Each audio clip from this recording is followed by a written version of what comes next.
Hello friends, welcome to Movie Meter. और आज के वीडियो में हम बात करेंगे जीपर्स क्रीपर्स मूवी के पार्ट 1 की। यह एक हॉरर थ्रिलर मूवी है। ऐसी वीडियो बनाने में काफी वक्त और मेहनत लगती है, तो अगर आप मुझे सपोर्ट करना चाहते हैं तो इस चैनल को सब्सक्राइब कीजिए और साथ में बेल आइकॉन पर प्रेस कीजिए, जिससे मेरी अगली सभी वीडियो की नोटिफिकेशन आपको मिल सके।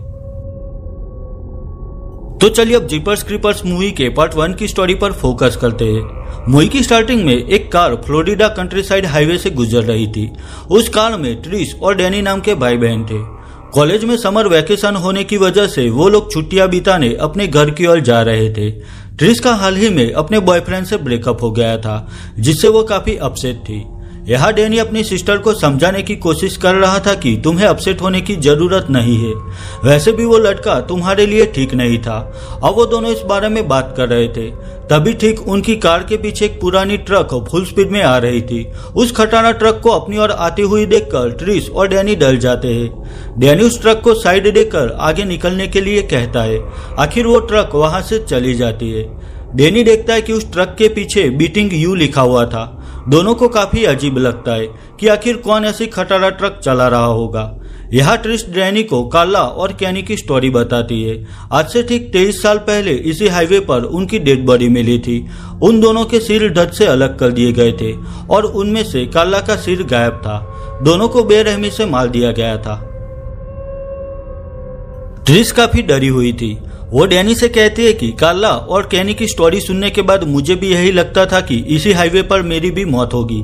यह सुनकर डैनी कहता है कि तुम बेवजह डर रही हो, यह पुरानी बात है, सो डोंट वरी, वैसे भी हम कुछ देर बाद अपने घर पर होंगे। अब वो दोनों उसी हाईवे पर आगे बढ़ रहे थे, तभी उन्हें वो ट्रक दिखाई देती है जो एक पुराने चर्च के पास खड़ा था। वहां पर हैट पहने हुए कोई शख्स कुछ सामान एक पाइप में डाल रहा था। ट्रिस डैनी से कहता है कि वो शख्स पाइप में कुछ फेंक रहा था, जिसे चादर से लपेटा हुआ था और रस्सी से बांधा हुआ था। वही उस चादर पर लाल रंग के धब्बे लगे हुए थे। यह सुनकर डैनी ट्रिस से कहता है कि जल्दी से मोबाइल निकालो और पुलिस को कॉल करो, पर फोन की बैटरी लो थी तो वह किसी को अब कॉल नहीं कर सकते थे। वही वो ट्रक फिर से उनके पीछे लग जाता है। वो खटारा ट्रक फुल स्पीड में उनकी ओर आ रहा था। वही डैनी भी जितना हो सके उतना तेजी से कार चला रहा था और वो ट्रक तेजी से उनके करीब आकर उनकी कार से टक्कर मारता है, जिससे डैनी की कार आउट ऑफ कंट्रोल होकर रोड के करीब एक खेत में घुस जाती है। लकीली दोनों बच गए थे। उनकी कार भी काफी डैमेज हो गई थी। डैनी वहां एक कपड़े से कार की टूटी हुई डिक्की को ठीक करता है। यहाँ डैनी ट्रिस से कहता है कि मुझे कुछ गड़बड़ लग रही है, हमें वापस उस पुराने चर्च जाकर इन्वेस्टिगेशन करनी होगी, जिससे हमें पता चल सके कि आखिर वो ट्रक वाला शख्स वहां क्या कर रहा था। यह सुनकर ट्रिस डैनी पर गुस्सा करती है और उसे कहते हैं कि वहां जाना ठीक नहीं होगा, उससे अच्छा यही रहेगा कि हम आगे बढ़ते रहे और नजदीक के शहर में पहुंचकर पुलिस को इन्फॉर्म कर देंगे। पर डैनी कहता है कि उस पागल ड्राइवर ने हमारी कार को टक्कर मारी, तो हमें सच्चाई जाननी होगी। वही डैनी कहता है कि वो ट्रक अब यहाँ पर नहीं है, तो हमें डरने की भी जरूरत नहीं है। आखिर डैनी की बात सुनकर ट्रिस वहां जाने के लिए रेडी हो जाती है। अब वो दोनों अपनी कार लेकर उस पुराने चर्च के करीब आ जाते हैं। वहां पर वो पाइप भी उन्हें दिखाई देती है, जिसमें वो हैट वाला शख्स कोई सामान फेंक रहा था। वो दोनों देखते हैं कि यह एक राउंड पाइप थी जो जमीन के अंदर जा रही थी। वहां पर बहुत ही खराब स्मेल आ रही थी। वो दोनों उस पाइप में देखने की कोशिश करते, पर अंदर काफी अंधेरा होने की वजह से उन्हें कुछ नहीं दिखाई देता। अब डैनी और ट्रिस वहां से निकलने ही वाले थे, तभी उन्हें पाइप में से किसी की चिल्लाने की आवाज सुनाई देती है। वो आवाज सुनकर डैनी ट्रिस को कार में से एक टॉर्च लाने के लिए कहता है। यहाँ डैनी उस पाइप में जाकर देखना चाहता था कि आखिर वहां पर कौन है, पर ट्रेसी उसे कहते है कि पाइप के अंदर जाना ठीक नहीं होगा। डैनी ट्रेसी से कहता है कि मैं पाइप में नहीं जाऊंगा, तुम यहाँ मेरे पैर पकड़ना, मैं पाइप में टॉर्च से देखने की कोशिश करूंगा। अब डैनी का मुंह उस पाइप में था, वही बैक साइड से ट्रिस ने उसके पांव पकड़े हुए थे। अब जैसे ही डैनी पाइप में देखने के लिए टॉर्च ऑन करता है, वहां पर ढेर सारे चूहे उसे दिखाई देते हैं। यहाँ अचानक चूहे देखकर वो डर के मारे चिल्लाने लगता है, जिससे ट्रिस भी डर जाती है और डर के मारे वह डैनी को छोड़ देती है और वो नीचे गिर जाती है। वही दूसरी ओर डैनी भी सीधा पाइप के अंदर चला जाता है। ट्रिस भी ऊपर से डैनी का नाम लेकर चिल्लाने लगती है। यहाँ पर डैनी को दिखाया गया है जो कि ठीक था। वो ट्रिस को कहता है कि डोंट वरी, मैं ठीक हूँ। डैनी देखता है कि वहां पर एक गुफा थी डैनी को वहां पर कपड़े में लिपटी हुई एक लाश दिखाई देती है। वो उस लाश के करीब आता है तो उस कपड़े में लिपटा हुआ एक शख्स डैनी को पकड़ लेता है। उस वक्त डैनी बहुत डर जाता है, पर आखिर में डैनी वो कपड़ा हटाता है तो वहां पर एक लड़का था। वो लड़का बोल नहीं पा रहा था, पर वो इशारे से डैनी को अपनी चेस्ट देखने के लिए कहता है। यहाँ डैनी जैसे ही उस लड़के के शरीर से कपड़ा हटाता है तो उसे लड़के के चेस्ट पर बहुत सारे स्टिचेस दिखाई देते हैं। ऐसा लग रहा था कि जैसे उस हेड वाले शख्स ने इस लड़के के कोई ऑर्गन्स को वहां से निकाल दिया था। वहां वो लड़का डैनी को फिर से कुछ कहने की कोशिश करता है, पर आखिर वो पेन की वजह से मारा जाता है। यह सब देखकर डैनी बहुत डर गया था। डैनी अपनी सिस्टर ट्रेसी से कहता है कि तुम जाकर किसी को यहाँ मदद के लिए लेकर आओ। वही डैनी भी उस गुफा से बाहर निकलने का रास्ता ढूंढने में लग जाता है। गुफा में डैनी को कुछ हथियार दिखाई देते। वही वहां पर बहुत सारे तार, सुइया और मकड़ी के जाले थे।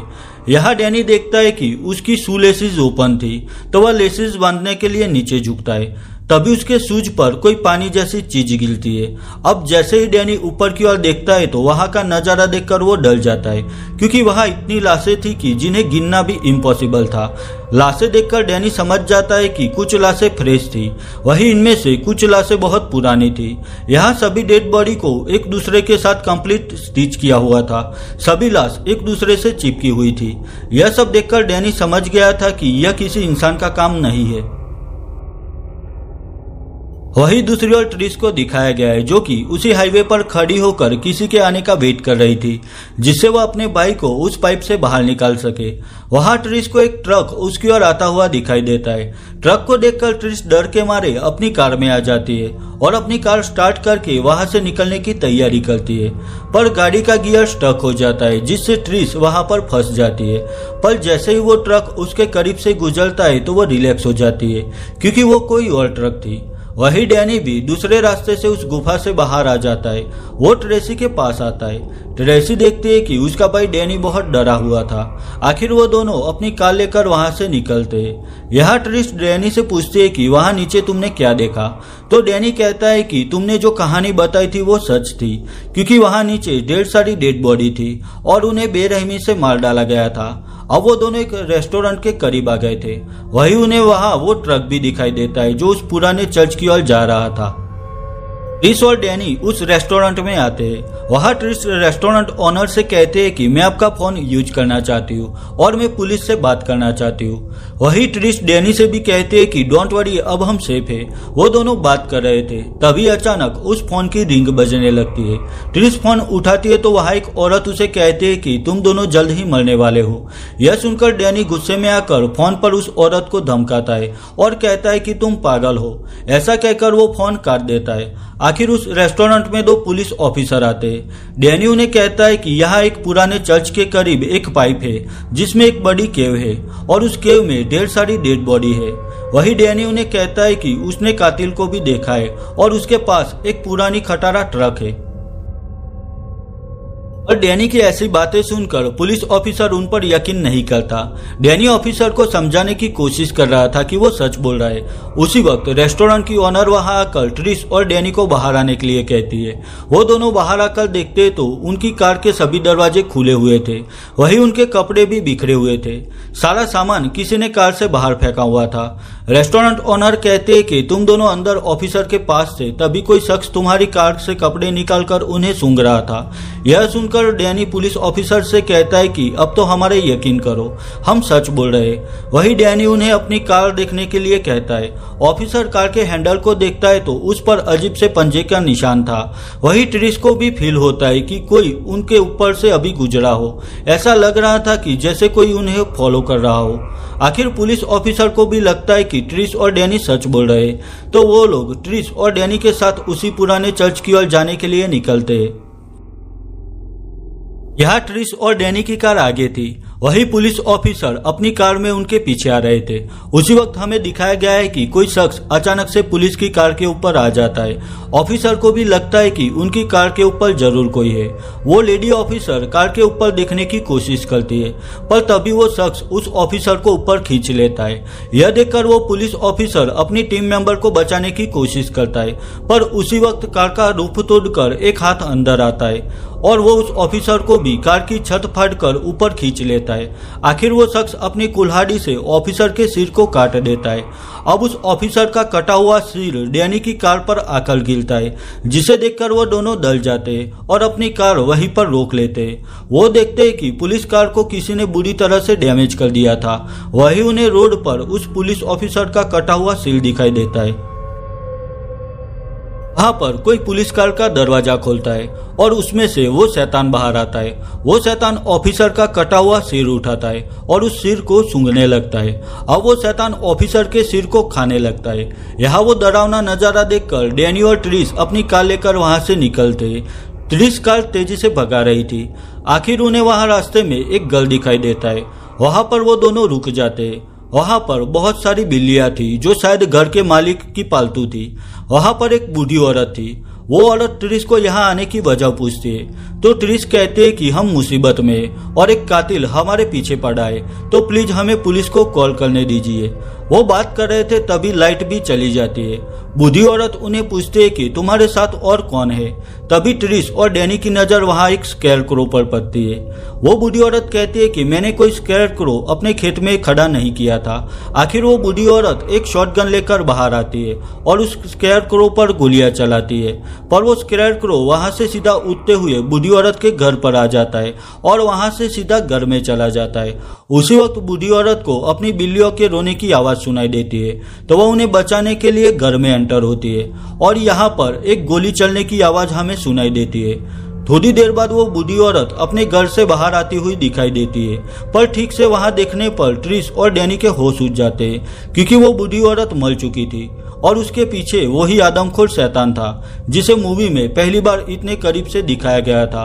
वो बहुत ही डरावना लग रहा था। उस आदमखोर शैतान को देखकर ट्रिश और डैनी वहां से भागते हुए अपनी कार में आ जाते और गाड़ी स्टार्ट करने लगते, पर गाड़ी का गियर फिर से स्टक हो जाता है। उसी वक्त वो शैतान गाड़ी के बोनेट पर आकर बैठ जाता है। गाड़ी के गियर अटक जाने की वजह से ट्रिश कार को रिवर्स करती है और थोड़ा पीछे जाकर कार रोक देती है। वही वो शैतान भी ठीक उनकी कार के सामने खड़ा था और वो अब उनकी कार की ओर आगे बढ़ता है। उसे आता हुआ देखकर ट्रिश गाड़ी को आगे बढ़ाती है। इस बार गियर ठीक हो जाने की वजह से ट्रिश कार को फुल स्पीड में चलाकर उस शैतान को जबरदस्त टक्कर मारती है। उस टक्कर से शैतान नीचे गिर जाता है।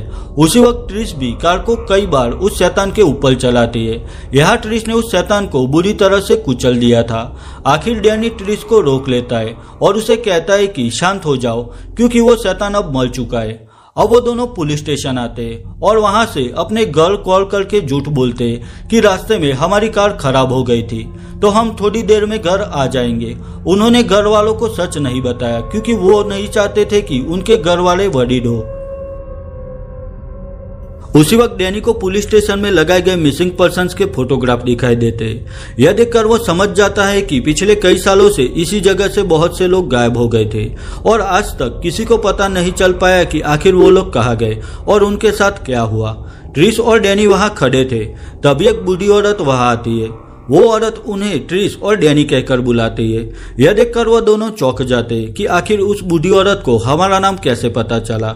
यह बूढ़ी औरत उन्हें कहती है कि तुम दोनों जब रेस्टोरेंट में थे तब मैंने ही तुम्हें कॉल करके कहा था कि तुम दोनों की जान खतरे में है। वो औरत कहती है कि मुझे विजन आते हैं, जिससे फ्यूचर में क्या होने वाला है वो मुझे साफ दिखाई देता है। वो कहती है कि मैं किसी भी शख्स को देखकर बता सकती हूँ कि आगे उसके साथ क्या होने वाला है। वो बूढ़ी औरत कहती है कि तुम्हारा जिससे सामना हुआ वो कोई साधारण इंसान नहीं, पर एक आदमखोर शैतान है। वो हर 23 साल बाद वापस आता है और इंसानों का शिकार करके अपनी भूख मिटाता है। वो एक खतरनाक एंटिटी है जो इंसानों के लिबास पहनकर घूमता है, जिससे कोई उसे पहचान ना पाए। अब वहाँ वही खटारा ट्रक पुलिस स्टेशन के बाहर रुकती है। जैसे ही वो शैतान ट्रक से नीचे उतरता है, उसी वक्त पुलिस स्टेशन में लाइट चली जाती है। यहाँ एक गार्ड स्टेशन की इमरजेंसी लाइट ऑन कर देता है। वही दूसरा गार्ड जेल में कैदियों को चेक करने के लिए आता है। जब वो गार्ड एक सेल के करीब आता है तो वहां उसे वही आदमखोर शैतान दिखाई देता है जो वहां एक कैदी को मारकर उसका मांस खा रहा था। यह देखकर वो गार्ड उस शैतान पर गोलियां भी चलाता है, पर गोलियों का उस शैतान पर कोई असर नहीं हो रहा था। वही दूसरी ओर वो बूढ़ी औरत ट्रिश और डैनी से कहते हैं कि मुझे विजन आया था कि तुम दोनों में से एक दर्द से चिल्ला रहा था, यानी कि तुम दोनों में से एक जरूर उस शैतान के हाथों मारा जाएगा। वो बूढ़ी औरत ट्रिश और डैनी को अपने साथ आने के लिए कहते हैं। आखिर वो तीनों वहां से चले जाते। दूसरी तरफ नीचे जेल के कैदियों की चिल्लाने की आवाज सुनकर पुलिस टीम वहां पर आ जाती है। वो देखना चाहते थे कि आखिर वहां पर क्या हो रहा है। नीचे आकर वो लोग अपने एक साथी ऑफिसर को चेक करने के लिए आगे भेजते हैं। जैसे ही वो ऑफिसर आगे बढ़ता है तभी अचानक से वो आदमखोर शैतान उस ऑफिसर पर हमला करता है। वो शैतान ऑफिसर का दिल निकाल लेता है और वहां से चला जाता है। यहाँ उस ऑफिसर की बॉडी के आर पार सब दिख रहा था। अब वो शैतान वहां से ट्रिश और डैनी के पास आ जाता है, पर उसी वक्त वो बूढ़ी औरत उसके सामने आ जाती है। वहां वो शैतान उस बूढ़ी औरत को पकड़ लेता है और वो उसे सूंघने लगता है। वहां वो शैतान उस बूढ़ी औरत को नहीं मारता और उसे छोड़ देता है। अब वो शैतान ट्रिश और डैनी के पीछे लग जाता है। डैनी वहां से बाहर निकलने का रास्ता ढूंढ रहा था। वही ट्रिश एक आईने के सामने खड़ी थी। उसे आईने में अपना चेहरा दिखाई दे रहा था, पर आईने के दूसरी ओर वो शैतान खड़ा था जो ट्रिश को सूंघने की कोशिश कर रहा था। वही डैनी भी अपनी सिस्टर ट्रिश को यहाँ से चले जाने के लिए कहता है, पर उसी वक्त वो शैतान आईना तोड़कर वहां आ जाता है। यहाँ वो शैतान ट्रिश और डैनी को पकड़ लेता है और वो ट्रिश और डैनी को सूंघने लगता है। वो बार बार फिर से उन्हें सूंघ रहा था। वही वो अपनी जीभ से उन्हें चाटने लगता है। आखिर वहां वो शैतान ट्रिश को फेंक देता है और उसके भाई डैनी को पकड़ लेता है, यानी कि उसने डैनी को चुन लिया था। उसी वक्त वहां पुलिस की टीम हथियारों के साथ आ जाती है। उस शैतान को देखकर वो सब भी चौंक जाते हैं। यहाँ शैतान ने डैनी को भी सख्ती से पकड़ रखा था। पुलिस को वहां देखकर वो शैतान गुस्से में आकर चिल्लाने लगता है। आखिर वो वहां अपना भयानक चेहरा सबको दिखाता है। यहाँ ट्रिश उस शैतान से कहते हैं कि मेरे भाई को छोड़ दो और मुझे अपने साथ ले जाओ। तुम्हें जो भी चाहिए वो मेरे शरीर से निकाल देना। ट्रिश उस शैतान को रिक्वेस्ट करती है कि प्लीज मेरे भाई को छोड़ दो। ट्रिश कहते हैं कि हम दोनों भाई बहन हैं, तो तुम मुझे ले जाओ। यहाँ वो शैतान सबको घूरने लगता है और अचानक से अपने पंख निकालता है। आखिर उस शैतान ने अपना चुनाव कर लिया था और वो डैनी को अपने साथ लेकर उड़ते हुए वहां से चला जाता है। पुलिस भी अब उसे चाहते हुए भी नहीं रोक सकती थी, क्योंकि वो शैतान डैनी को लेकर वहां से दूर चला गया था। वही ट्रिश भी चिल्लाते हुए अपने भाई को बचाने उस शैतान के पीछे दौड़ रही थी, पर अब वो भी बेबस थी। ट्रिश अपसेट होकर उसी पुलिस स्टेशन में बैठी थी। वहां पर वो बूढ़ी औरत भी आती है। ट्रिश उसे पूछती है कि तुमने अपने विजन में क्या देखा था, तो वह कहते हैं कि तुम्हें अब पता चल गया है कि मैंने क्या देखा था। तुम दोनों को उस वक्त सच बताकर मैं डराना नहीं चाहती थी। ट्रिश वहां से बाहर आकर फिर से आसमान की ओर देखने लगती है। वही अब हमें एक पुरानी बंद पड़ी हुई फैक्ट्री दिखाई गई है, जहाँ एक कमरे में वो आदमखोर शैतान बैठा हुआ था। वहां एक रेडियो में गाना भी बज रहा था कि jeepers creepers where did you get those peepers. और आखिर यहाँ पर डैनी की बॉडी हमें दिखाई गई है। उसे भी उस शैतान ने बेरहमी से मार डाला था। वही वो शैतान डैनी की आंखें भी खा चुका था। यहाँ वो शैतान इंसानों को शिकार करके उनके बॉडी पार्ट्स निकाल लेता था। वही वो अपना शिकार चुनता था, क्योंकि जिसे वो ज्यादा पावरफुल मानता था वो उसी का ही शिकार करता था और उसके शरीर से ऑर्गन्स खाकर वो जिंदा रहता था और ज्यादा शक्तिशाली बनता था। और बस इसी पेनफुल एंडिंग के साथ जीपर्स क्रीपर्स मूवी का पार्ट 1 खत्म हो जाता है।